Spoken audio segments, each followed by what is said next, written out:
నమస్తే, welcome to our voice. నేను journalist నవత.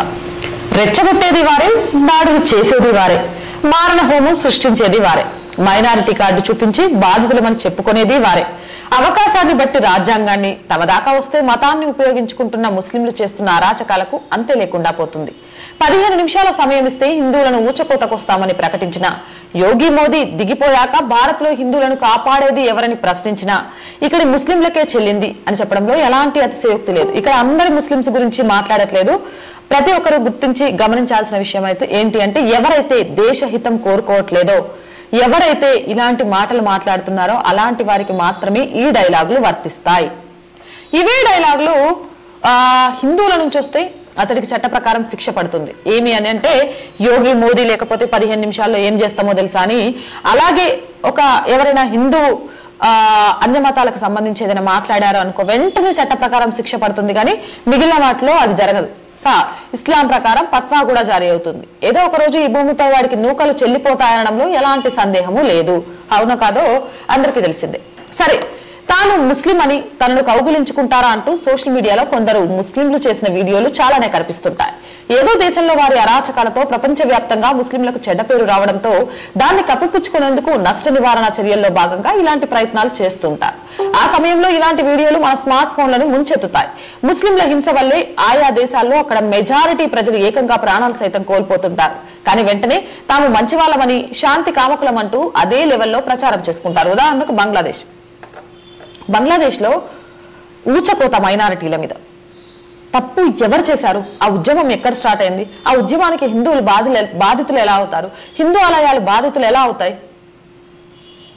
దాంట్లో ఖచ్చితంగా కొంత ముస్లిం వర్గం పనిచేస్తుంది అని చెప్పడంలో ఎలాంటి అతిశయోక్తి లేకపోతే ఎలాంటి నిరాధారమైన అంశం కాదు. ముస్లింలంతా చెడ్డవాళ్ళు కాకపోవచ్చు, కానీ చెడ్డవాళ్ళైన వాళ్ళు ముస్లింలో ఉండబట్టి మిగిలిన ముస్లిం సమాజం వాళ్ళను ప్రశ్నించలేకపోబట్టి ఈరోజు ఇలాంటి వార్తలు ఎక్కువగా వస్తున్నాయి అని చెప్పడంలో కూడా ఆశ్చర్యం లేకపోవచ్చు. చాలా మంది నాకు కామెంట్స్ చేస్తూ ఉంటారు, అక్క అసలు చెప్పలేము, వాళ్ళు చేసే కామెంట్లకు అర్థం లేకుండా ముస్లింస్లనే అంటా ఉంటావు, నిన్ను కూడా రేప్ చేసేయాలి, నీకు కూడా ఎప్పుడో ఒకసారి మూడింది. ఆ కామెంట్స్ చూస్తే బాధ అనిపిస్తుంది, కళ్ళల్లో నీళ్ళు అనిపిస్తుంది. అంతే అంటే వీళ్ళ ఆలోచన శక్తి పరిమితి ఇంతేనా? నిజాలను నిర్భయంగా చెప్తుంటే ఓ ఆడపిల్లని అత్యాచారం చేస్తానో, ఒక ఆడపిల్లని చంపేస్తానో చెప్పడం గొప్పతనమా అనిపిస్తుంటుంది. అయితే ఇక్కడ మళ్ళీ గుర్తు చేసేది ఏంటి అని అంటే, అందరూ చెడ్డవాళ్ళు కాకపోయినా అందులో ఉన్న కొందరు చెడ్డవాళ్ళ వల్ల ఈ రోజు ఆ వర్గం ప్రజలందరికీ కూడా ఖచ్చితంగా చెడ్డ పేరు వస్తుంది అని చెప్పడంలో ఎలాంటి అతిశయోక్తి లేదు. ఎందుకు అనంటే, ప్రశ్నించండి, మీరంతా బయటికి రండి. ఇక్కడున్న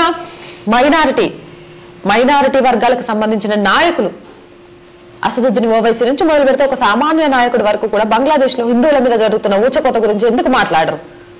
మాట్లాడాలి కదా. మీరు నిజంగా శాంతి కాముకులు అయితే, నిజంగా కూడా హిందూ ముస్లిం బాయి అనుకుంటే, మోదీ తర్వాత యోగి తర్వాత ఎవరు మిమ్మల్ని రక్షిస్తారు అని అన్నప్పుడు ఖచ్చితంగా నాయకుడిని ఎదిరించాలి కదా. జై పాలస్తీనా అన్నప్పుడు ఓటేసిన మీరంతా కూడా జై పాలస్తీనా అని ఎలా అంటారు? అసదుద్దీన్ గారు మనల్ని కాపాడుతుంది ఇండియా కానీ మాట్లాడాలి కదా. అలా మాట్లాడకుంటే అసలు ఇప్పుడు ఈ విషయం ఎందుకు చెప్తున్నానంటే, అచ్చం అలాంటి పరిస్థితుల్లో ప్రస్తుతం మన దేశ ముస్లింలు ఉన్నారు. బంగ్లాదేశ్ లో ముస్లిం రాడికల్స్ వల్ల అక్కడ హిందువులు తమ మాన ప్రాణాలు కోల్పోతున్న ఘటనపై యావత్ ప్రపంచం తీవ్రంగా స్పందించింది. ముస్లింల అరాచక శక్తులు అడ్డుకోవాలని, అక్కడి హిందువులను కాపాడుకోవాలంటూ ప్రపంచ దేశాలు నినదిస్తుంటే భారత్ లో కూడా నిరసనలు హోరెత్తాయి. దీంతో ప్రపంచ వ్యాప్తంగా ఉన్న ముస్లింలపై నెగిటివ్ ప్రచారం ఉపద్దుకుంది. ఇక భారత్ లో అదే సమయంలో తాము మంచి వాళ్ళమని చాటే ప్రయత్నం చేశాయి కొన్ని ముస్లిం గ్రూపులు. ఇస్లాం బోధించేది శాంతి అంటూ ప్రచారం చేస్తున్నాయి. అందులో భాగంగా హైదరాబాద్ లోని బంజారా హిల్స్ రోడ్ నెంబర్ 10 లోని మస్జిద్ ఏ చుదినాల్లో విజిట్ మై మసీద్ అనే కార్యక్రమానికి పిలుపునిచ్చారు. నిర్వాహకులు కుల మతాలతో సంబంధం లేకుండా అందరూ వచ్చి మసీదును సందర్శించాలని కోరారు. సహజంగా ముస్లింల అంశంలో కాంగ్రెస్ నాయకులు త్వరగా రియాక్ట్ అవుతారు. ఇక్కడ కూడా స్థానిక నాయకులు కొన్ని స్కూళ్లకు చెందిన స్టూడెంట్స్ ని తీసుకొచ్చి సదరు మసీదును చూపించారు. స్టూడెంట్స్ కి మసీదుకి ఏం సంబంధం? స్టూడెంట్స్ కి మసీదులకు ఏం సంబంధం? అదే స్టూడెంట్స్, ముస్లిం స్టూడెంట్స్ అందరినీ ధైర్యంగా రామాలయానికో, ఆంజనేయ స్వామి గుడికో, లేకపోతే అమ్మవారి టెంపుల్ కో తీసుకొచ్చి బొట్టు పెట్టి పూజా కార్యక్రమాలు నిర్వహించగలుగుతారా? ఎంతకాలం ఇది? ఎంతకాలం? ఒక పక్క నుంచి జరుగుతున్న మారణ దారుణాల గురించి ప్రశ్నించకుండా స్టూడెంట్స్ ని తీసుకెళ్లి విజిట్ మై మసీద్ అనే పేరుతోటి మసీదును చూపించి 900 మంది వచ్చారు, ఇస్లాము ముస్లింలపై ఉన్న అపోహలు తొలగించాలి, ఇదంతా తప్పు అనే కార్యక్రమానికి దోహదపడుతుందని నిర్వాహకులు ప్రకటించారంటే ఎస్, ముస్లింలలో కూడా ఉంది ఆ భావన. మా మతం కాని వాళ్ళంతా కాపీర్లు అనే భావన. మరి వాళ్ళని కూడా ముస్లిం ఏమంటారు, ముస్లిం విద్యార్థులను, ముస్లిం సోదరిమణులను, అలాగే ముస్లిం పాఠశాలలు వాటిని ఏమంటారు చదువుతుంటారు కదా, ప్రత్యేకంగా వీళ్ళకంటూ ఒక స్కూల్స్ ఉంటాయి, మదర్సా పిల్లల్ని తీసుకురండి, గుడికి తీసుకొచ్చి ఇక్కడున్న ప్రతి శ్లోకం కూడా దేశహితాన్ని, ప్రపంచ హితాన్ని కోరుకుంటది అని చెప్పేసి వీళ్ళలో ఉన్న అపోహలు, ముస్లిం పిల్లల్లో వస్తున్న అపోహల్ని కూడా తొలగించండి. ఆ ధైర్యం రాదు కాంగ్రెస్ నాయకులకు. కానీ హిందూ పిల్లల్ని తీసుకెళ్లి ముస్లిం మసీదులు చూపించి వాళ్ళలో అపోహలు తొలగిస్తారట. మరి ముస్లింస్ కి హిందువుల మీద ఉన్న అపోహలు తొలగించడంలో కాంగ్రెస్ నాయకులు ఎందుకు అడుగు ముందుకేయట్లేదు? ఇలాంటివి మాట్లాడుతుంటే చాలా ఆవేశం వస్తుంది, అవునా కదా? అపోహలు తొలగించాలి అంటే రెండు వైపుల నుంచి తొలగించాలి. ఏ పాటికి హిందువులకే ముస్లింలు చాలా మంచోళ్ళు, ముస్లింలు అలా చెయ్యరు, పక్క దేశంలో జరిగిందంటే ఈ దేశంలో జరిగిందని కాదు అన్నట్టు మసీదులకు తీసుకెళ్లి పిల్లల మీద చిన్నప్పటి నుంచే సెక్యులర్ అనే దాన్ని జోడిస్తున్న మీరు అన్ని మతాలకు సంబంధించిన విద్యార్థుల విషయంలో సెక్యులర్ అనే పదాన్ని ఎందుకు జోడించలేకపోతున్నారు? ఒక సెక్యులర్ గా ముస్లింనో, ఒక సెక్యులర్ గా క్రిస్టియన్, ఒక సెక్యులర్ గా జైన్నో, ఒక సెక్యులర్ గా బౌద్ధునో, ఒక సెక్యులర్ గా మిగిలిన వాళ్ళనో బ్రతకమని ఎందుకు చెప్పట్లేదు? హిందువులకు మాత్రమే ఎందుకు నేర్పిస్తున్నారు? ఈ రోజు భారతదేశంలో ఉన్న అన్య మతాలకు సంబంధించిన ఎంతమంది పెద్దలు బంగ్లాదేశ్ లో హిందువుల మీద జరుగుతున్న ఊచకోత గురించి స్పందించారు, మాట్లాడారు.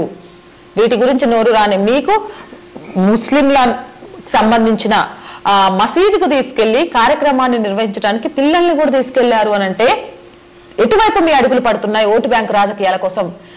ఈ రోజు రాజకీయ నాయకులు చేసే ఓటు బ్యాంకు రాజకీయాల కోసం ఎంతమంది జీవితాలు అస్తవ్యస్తమైపోతున్నాయి అనేది అర్థం చేసుకోవచ్చు. మీరేమంటారు? కామెంట్ సెక్షన్ లో పెట్టేయండి. మోర్ వీడియోస్ కోసం మన ఛానల్ వెంటనే సబ్స్క్రైబ్ చేయండి. నచ్చిందా?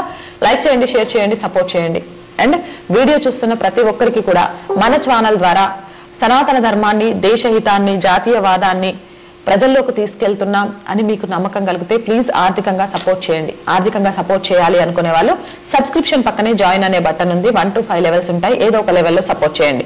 స్క్రీన్ మీద గూగుల్ పే, ఫోన్ పేతో పాటు అకౌంట్ డీటెయిల్స్ ఉంటాయి, అలా కూడా సపోర్ట్ చేయొచ్చు. అండ్ ఛానల్ని సబ్స్క్రైబ్ చేసుకోండి, లైక్ చేయండి, షేర్ చేయండి. జై భారత్.